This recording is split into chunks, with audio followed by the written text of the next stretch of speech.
I'm Tommy. Travis. I'm Vanessa. And we are late to the party, and it's a very Dark Knight edition of Better late than never. But pre-Dark Knight, where it all began. For some people, our favorite in the series.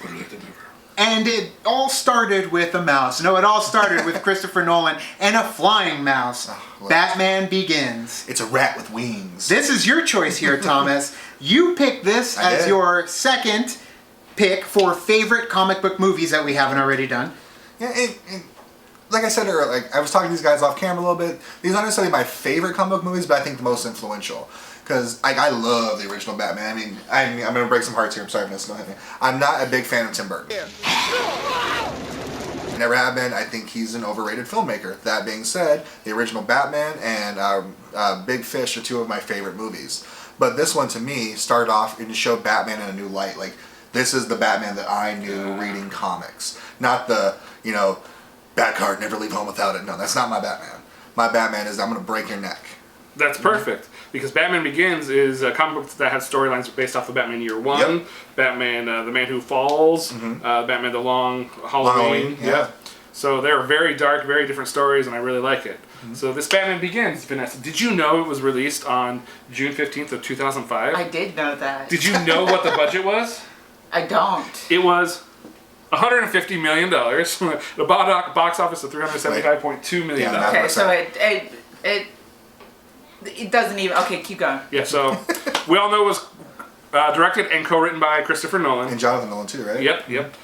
Music by Hans Zimmer and James Newton Howard. So we love the music to this. We listen to it like every car trip we ever have, right? I love the soundtrack to all three Batman movies. Personally, I think I like a little bit more of the music that comes from the third Dark Knight Rises. Okay. But I do love the collaboration that he has with James Newton Howard and Hans Zimmer together. We went to go see Hans Zimmer in San Diego a couple years ago, and he did the music for Batman. It was just so electric and amazing that going on forward is like when you go see a movie, I always have to make sure that I'm paying attention to the music because it can make or break a lot of movies that I watch. Hence, the music I love from Tron Legacy, like I love that music, and so that made the movie better for me. So what I find interesting about what you say there, and I think you and I have kind of similar tastes when it comes to music from that description, because I don't like music that's overbearing. I like it when it really elevates the scene. What you described there, like Tron Legacy, that's exactly where my mind was before you said it.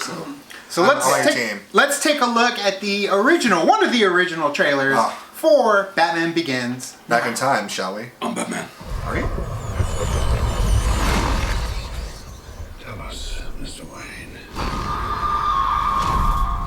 See, when I first saw this trailer, it's like, oh my god, what is this? I didn't know it was Batman. I get it. How do you know my name? The world is too small for someone like Bruce Wayne to disappear. Oh, he said Bruce Wayne. Just even that build-up with the violins and the music right here. My parents deserve justice. I cannot let that pass. If you make yourself $1 just didn't look half that good. something else entirely. Yes. A legend, Mr. Wayne. This is what Batman is. Martin Wayne, you coming back for long? Oh my God! Michael Caine? You saw eyes of attack. She was almost 16. I'm not gonna bury another Batman. Bury another, Are you sure? You've gone a long time. Tom, let you out? Things are different down here. What chance does Gotham have when the good people I love the way that he Not after this depicts movie. Gotham. Yeah, it's nice that Gotham, it's that Gotham, that gritty, that dirty. It is Chicago. I know they filmed it in Pittsburgh, I believe, but Dark Knight Rises was I think they filmed parts of it here, there too. possibly. Thomas. Spent a lot of time being scared for you. I heard you were back. That's the man I loved. And as a longtime Batman fan, Lucius Fox being involved is so amazing. He's here. Who? The Batman. Cillian Murphy. The way he says it. So when I first saw this, I know Christopher Nolan had done it, so I was like, hey, it's the dude from 28 Days Later.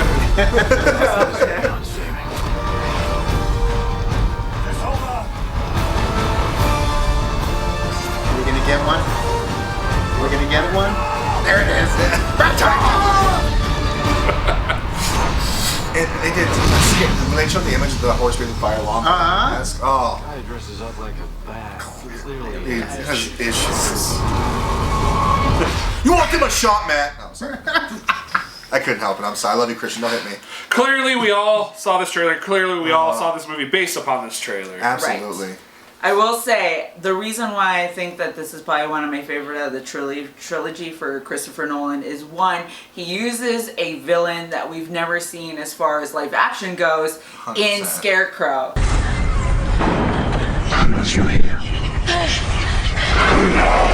And I absolutely love the fact that he did that, because you're getting more, because Batman has a lot of array of villains that he goes up against, and Rogues Gallery like no other. Since then, or since before this, we've only really seen a couple. You know, we got the Penguin, we got the Riddler, we got the Joker. Someone's So, throwing a Mr. dart at the Freeze, board. you know. All right, this episode Poison is gonna be Ivy. Penguin. Poison Ivy. Catwoman. I remember So- before this movie came out, because I read the comic books too, and I thought, how great would it be to have a Scarecrow as a villain? Because he just really messes with his mind. You can't physically best him. You No. have to outsmart him, and this man, he's a doctor. Yeah. I'm glad you brought that up, because I felt the same way. But I also love that it's like, because the way that, you know, Scarecrow is, you know, he uses that hallucinations to kind of come at you with his mind and everything, but he brought it down to like a human level in this movie. Yeah. And that's what I love that Christopher Nolan did, but also bring it to the grittiness that Gotham is, and that's why I absolutely love this movie versus the way that they shot the other two movies. Because in this movie, it feels like Gotham. It feels like he's on the train. You see the Gotham Tower, or you see the Wayne Tower. You get that grittiness of graffiti on Gotham. the- You get that sepia wash over it too, so it's like, narrows. oh yeah, it's like Yeah. the 30s, it's the 40s. And the new ones were shot in the brighter and more vibrant. Well, I guess Modern day. exactly. Right, and then when you get into The Dark Knight, which is an amazing movie too, but it feels like Chicago. I'm like, Yeah. oh, that's Chicago. Whereas Yeah. the other ones are, this one is Gotham, and that's why I love this Yeah. one so much. Well, it held the tone the best in terms of the three Batman movies, I think, and what they were going for in that world of Batman. And they stuck with it from beginning to end, because if you watch this trailer right here, this trailer does one of the things few trailers do, and that's utilize the music from the actual score of the film Yes. in the Yes. trailer of the Yes. And I movie. loved how it was building up through the whole the trailer. Entire time. And it really sets a precedent for what you can expect in the feel for the movie you're about to go watch after watching this He's trailer. flying on rooftops. Tank Man? And every time they hit those high tones, wrong, you're like, yes. Yeah. Yes. Yeah, it does. It gets you. Yeah. This movie's amazing. The cast itself is great. Liam Neeson, Gary Oldman, Katie Holmes, Morgan Freeman, Cillian Murphy, Michael Caine. Cillian Murphy. Liam Neeson. Yeah. Sorry, And just we- correcting Michael. the title, the names again. Sorry, Travis. Laughs. And with Michael I'm not Caine, Batman. Michael Gary Caine. Oldman can. I will Tom watch Wilkinson? anything and everything Gary Oldman ever does. Like, there's a new movie coming out called Mank where he plays Joseph Mankiewicz, if I recall correctly, who wrote the original Citizen Kane screenplay, which I cannot wait for. Sure. But this man played everything from Dracula to, I mean, Oh, he yeah. played Lee Harvey Oswald. You know what Yeah. I mean? But Michael Caine, I mean, My favorite. Michael Caine's like, I look at a script. If I'm on the first page or last page, I take the job. Right. She was only 16. She was only 16 years old. She was only 16. You're only supposed to blow the bloody doors off. That's Michael Caine. Anytime Christopher Nolan and Michael Caine appear in the same sentence, I'm there. Right. I don't care what it is. And I love how it did end up implanting Christian Bale as Bruce Wayne, as Batman, in the conversations of best Batman. Like, you can hold him He up is there Batman. as one of the, He's Batman. Quintessential Batman, although the lovers of Tim Burton's Michael Batman Keaton is can hold my Michael Batman. Keaton. He is Batman, if that makes any sense. Like, I love Michael I get Keaton. He it. was my first Batman, Yeah. but Okay. I brought this as a comic book nerd, and Travis, like you read comics too. I know you guys weren't the biggest comic book fans growing up, but Already alien. the conversation you always had about Batman was not who can play Batman, who can play Bruce Wayne. Yes. Because Bruce I was Wayne is a gonna say character. that. I'm glad Bruce you Wayne brought is that not up. the character. He is Batman. And that's what made Christian Bale perfect, because he could play both Batman and both Bruce Wayne. They're not the same person, nor the same I'm going character. to say something a little bit controversial here. I thought Ben Affleck was the perfect choice for Batman in the new movies. I said that too. Because Ben Affleck was one of the few people like him that could play Bruce Wayne, but is Batman. The problem is Zack Snyder went, you know those good movies I made? Yeah, screw that. Let's start something new. Well, it definitely was something that should have That's where been our opinions differ. taken its time. When it Justice League's comes watchable, not good. when it comes to Batman, though, taking your time and creating the perfect story in which to put this character back into, I think is when Batman shines bright, or at least Absolutely. is the darkest. Because you have Christopher Nolan, who's very much into preparedness, who's very much into planning, who's very much into taking 10 years to write and direct a story like Inception. And that's why he doesn't use second units ever. He wants the story to be the way he's telling it. And you do get that with Batman. It was amazing in terms of the story that Nolan gave us, the world that he built for us. And again, it seems like when that doesn't happen with Batman and it's just kind of Russian, the studios want I them. thought of something. Sorry. The studios want them to get something produced right away. It ends up falling flat, and I think finally we might be coming around again with Matt Reeves and what he's bringing to the next Batman story. With Twilight. Hopefully, Twilight. Coming back around to when we're talking about, the rogue gallery of villains that Batman has, I also love the fact that he did bring Ra's al Ghul into the story too. Such a Deceptively too. Right, and it was very, it didn't feel like shoehorned in where you have these two different villains. It's like they're both working together, but it's in a different way, and they have both different causes. And so Ra's al Ghul manipulating, Scarecrow and him having his own vision and him thinking it's something different, completely different. Yeah. I just loved that whole arc and story with Ra's al Ghul. And what you have to know is the thing I love about the movie. They brought in Ra's al Ghul because again, the little idea I have in the movie is the only real villain in the movie is Scarecrow because he actually kind of got off torturing these criminals a little bit. But the fact is, Ra's al Ghul wasn't a villain. He thought he was doing what was best for Gotham City, which is always the best villain is know they're a villain. Of course. Right. And then Batman, he tried to mold him, but he's like, what do you mean you don't see it my way? I mean, it's Star Wars-esque, I have the high ground, Anakin, and all that. They were fighting for the same thing, but for different reasons. Correct. And, oh my gosh, but the Rogues Gallery, right? Ra's al Ghul is that one that, if they ever keep the Christopher Nolan movies going for any reason, I would love for them to bring in a Damian Wayne, the daughter of him and Talia. But we killed Talia, sort of spoilers. Sorry. Crazy. And I love... I was going to say, I also love that they also bring the lower end, not so villains, but they are still kind of villains in the stories. No, there are known, like Falcone. Falcone. Lesser known for mainstream audiences. There, but he's not like the big overhead he person. Also He's got the just, Bastard you King can see the layers that Gotham essentially. City has between these characters. Like you have this guy who's controls Gotham essentially, but then you have the higher up, which is working Cillian Murphy, Scarecrow, and then you have Ra's al Ghul, who's behind basically everything, which I love is it's layered. The lesser tiered villains all the way up. All the way up to super villainy down to lower level villainy, even though they control quite a bit. Yeah, to the cops. He ended up getting Glass in there too. There. Yeah, I know. It was weird that Glass wasn't Bullock, but I'm glad it wasn't Bullock because I got kids. Good. What, they don't like falafel? Thank you, that solves most of my problems. But Batman Begins, it definitely is one of the best crowning jewel Batman films. Like you said, Vanessa, the aesthetic, the characters, the music, everything about this movie. That's right. Nice coat! Thanks. It's perfect. Quotable on so many different levels, too. Retro. There's only one beef I have with the movie. It's having a beef with the movie itself. Like you touched on earlier, the comic books it was based on. One of them was Year One, which to me is the second best Batman story behind Dark Knight Returns. All right. But with Year One, he has that great speech. You've eaten well. He does this whole thing. It's all the families of Gotham. But I was okay with that because they brought in Ra's al Ghul as the villain instead of the richer families in Gotham. But I was really sad when he get that Christian Bale speech. Yeah. I got chills right now thinking about it. Like you said, it's very quotable. I think one of my favorite lines of this movie, and it's very small, but it comes from Michael Caine, being Alfred. Yeah, that too. But, where are you? Here. I think my favorite one is where it's like, what's the point of all those bloody push-ups? Or it's like, what's the point of all those push-ups if you can't even lift the bloody log? Yeah. I love everybody. I just got my ass kicked by the League of Shadows.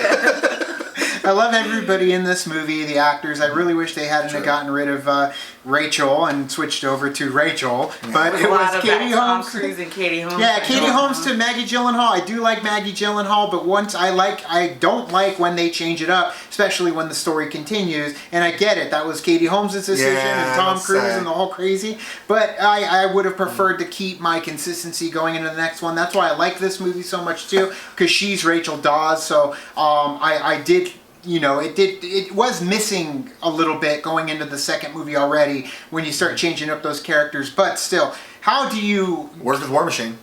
No, it didn't work with War Machine, It did with in me. my opinion. But I love Don Cheadle, but Terrence Howard had the swag that Robert Downey Jr. had. Yeah, but once it started to get like into the Correct. movies, And you're the- like, okay, now I can see John. And if Terrence you Howard's do- also the guy who wanted to play a guitar instead of do hustle and flow and rap. And if you wanted to, do something with the character as a new actor taking it over, Sure. but you do it right, I'm okay with it. They killed Rachel. And it made it such a crucial part to the story of The Dark Knight Absolutely. and Dark Knight Batman, Rises. but you get And that Harvey connection. Dent. Yeah, that's what I meant. Two-Face and Batman. I said Dark Knight and Batman. Redundancy! But when it comes to showing us that love for So I was Rachel like, I missed that. That's here, deep. and Two-Face in the second one, that's Existential why those Batman. two movies are 1-2 punches when it comes to Rachel Dawes and that character, and how the Joker ripped it all away from all of them, leading so from the perfect, first to Joker. the second film. So And you've never seen Maggie Gyllenhaal and Jake Gyllenhaal at the same place at the same time. Same That's all I'm person. saying. It's the same picture. I'm a firm Wait. believer in the one Gyllenhaal theory and flat Earth. there you go. I think we could talk for hours for Batman. In fact, I want to talk to you more about the books and stuff I'm later. down. But how has this movie influenced your comics in what you're doing? You already hit on the head with the Long Halloween, Batman Year One. It's the foundation for the character that we know. Like Brief History in Time, the book that I read that I'm here promoting. When I first started writing, it's because it's like there's no books for kids anymore. Everything is Batman's gonna break your neck and leave a trail of blood. Yeah, that makes sense. And I loved Saturday morning cartoons growing up. I loved Magic School Bus. So I was like, dude, let's do a comic book like the early '90s. So it's nothing like Batman, but the fact that we went back in time and pulled what we love. So they went back and got original Batman. This wasn't the swipe your Visa, slide into home, nipples Batman. This is something completely different. And it influenced me because write what you love. If you love it, someone else will. That's true. Nothing stronger than those words. I love the art cover that is on this book. Oh, this book right here? So Yeah. I swear you brought that up. Oh, so Hey, you like comic books, kids? we just had it laying around, Brief History in Time, you were getting, what is this, 6? This is issue 6, and truth be told, we thought we were done after issue 5, so we collected all in one graphic novel, but weirdly enough, when I would do conventions, go around, people are like, when's number 6 coming out? What happened to Mikey and Liz, our main characters? Sure. I was like, well, crap, I don't know. And then so I decided to jump the shark. We introduced a new character, like our own little cousin Oliver, but first time I gave the book Not a to someone... Scrappy Doo. No, you bite your tongue. Scrappy Doo's a saint. No, when I gave, thank you. When I gave someone the book to review, they were like, "Hey, I really like the addition of that character." I was like, "Oh God, it worked. Thank you, Lord." So now we have issue 6. We're continuing it. Granted, it's only gonna be a 3-book arc for this next, part of it, but it's part of a story that we have to tell because they used to be there trying to save their grandfather, but now that they saved him, what do you do when you can travel through time and interdimensions? Like A when lot you're of 10 trouble. and 8, exactly. Get A yourself lot in of trouble. intrigue. Like for instance, You maybe say hello to the princesses. or maybe meet a famous see. baseball La player la named Babe Ruth and get him to intrigue. sign a baseball. I don't know. Maybe. There we Maybe. go. Page 3. And you could end up going to Kickstarter, and if they contribute to your Kickstarter at any tier, Yep. you are going to give them what? So the first person that contributes to any tier is going to get a complete set of Sillie Monkie Comics. So we don't just write Brief History Time. We do everything from adult crime noir stories to all ages to even fun little stories. Like one that came out that we didn't promote that much about a guy from Tucson who breaks up with his girlfriend, decides to start over, and winds up in a universe surrounded by mythological characters. You wrote a story about my life? Think Seinfeld meets... Doctor Who? Not Doctor Who per se. Let's say Monster Rancher? the Grimm's Fairy Tales. Okay, there you All go. right, was not my life then. He's like, I've never seen Seinfeld. Yours is the Hans Christensen. There you go. There we go. I tried Hans to Christian Andersen. Hans Christian, Yeah, there we a go. fine Yeah, Christian yes, we name. And one thing I would like to give out, this is my gift to you guys. We'll figure out how we want to give this out here, but we have a t-shirt that I designed, if you may, Robert. It's nothing special. It just made me laugh. Like I said, if you love it, people will come.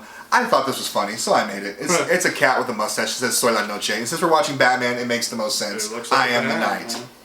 So let's figure out something we can do to give this away. Maybe you come up with an idea for us. So yeah, if you want this shirt, just hashtag down in the description.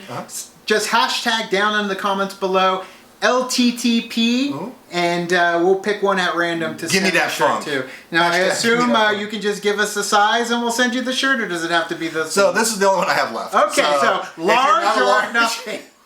Wait, this might have comic book fans watching it. Large won't do. There. I'm a double X, I know. But if you hashtag LTTP, if you are interested in the shirt, Off the we'll rip. send this shirt to you. We'll randomize it, pick somebody, Yay. and send it off to you. But thank you, Thomas. Make sure you promote that Kickstarter, guys. We're active until February 24th of 2020. The reason I gotta say the 2020 is I keep thinking it's 2019 still. Down in the description of this video, you'll be able to find the link for that Kickstarter. So thank you, Thomas. Thank you, Thank you, Travis. guys. Thank you. Thank you, Vanessa. Thank you. And thank you, guys. And as always, Now it's time to say goodbye. and Give this me party money. is over. Bye.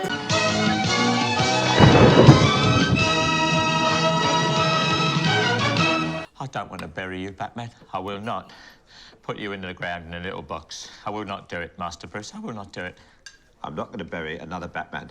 Another Batman? How many Batmans has he been burying? How many are there? I've buried 14 Batmen I've buried so far. 14 Batmen. And their little pointy ears I'm in a not box. going to bury another nylon cloak.